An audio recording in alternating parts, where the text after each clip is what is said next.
I've been avoiding discussing this episode for a while now. For the longest time, I couldn't bring myself around to it with such a huge problem in its story that really changes the whole course of the entire show when you really think about it. This problem being the fact that the Wild Blue Yonder is still in service even though it was closing down in Granny's Gone Wild in Season 8? There's only one day left to ride the ride of all rides, the Wild Blue Yonder, before it's gone for good. Get in line, now! True heresy.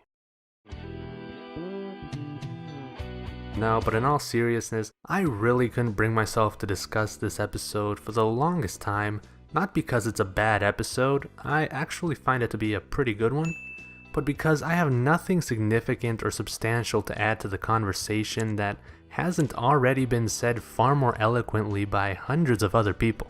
What's really driving my making of this video is simply just how different my opinion towards this episode is now as opposed to when I first saw it as it aired. Truth be told, when I first saw it, I was quite critical of the whole thing. I thought it was a quote-unquote betrayal of the characters and a frivolous waste of time. Hyperbole and bias aside, I thought it was just a passable episode. Pretty good in relative terms. After sitting on those harsh feelings for some time, I decided to give it another watch, and lo and behold, I held true to those feelings, albeit much less aggressively. But it was still just a bland and passable romp to me. There was nothing offensive about it, but there was nothing exceptional about it either.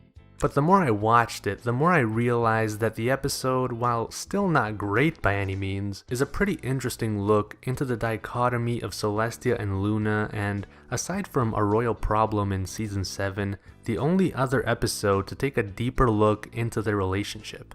When you look past the exaggerated characterization and the sheer silliness of the story, you can actually see some sincerity buried within.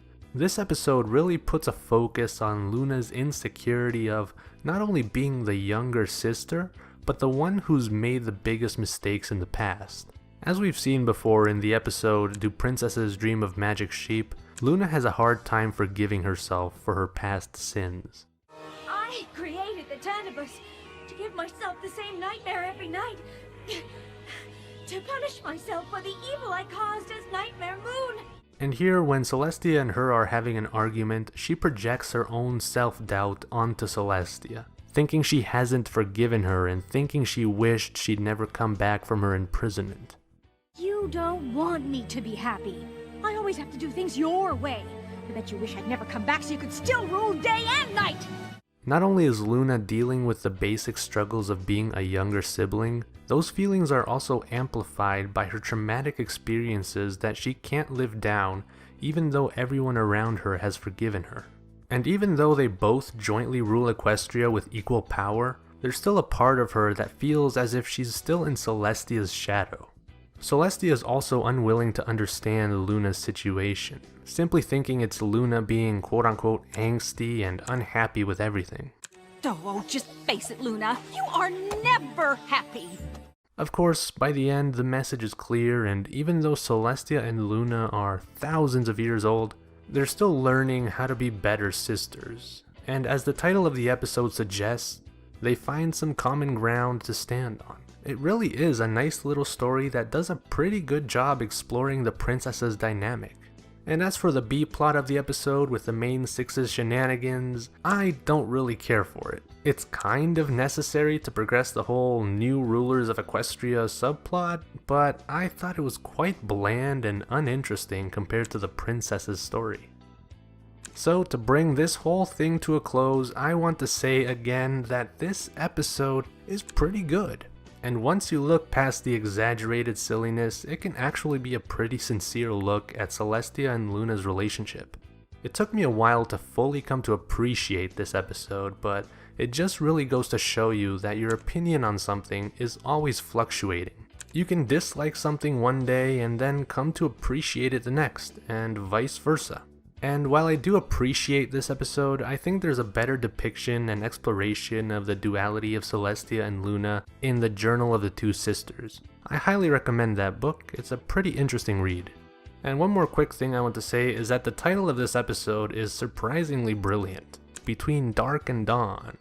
Dark for Luna and Dawn for Celestia. But what is between dark and dawn? Twilight.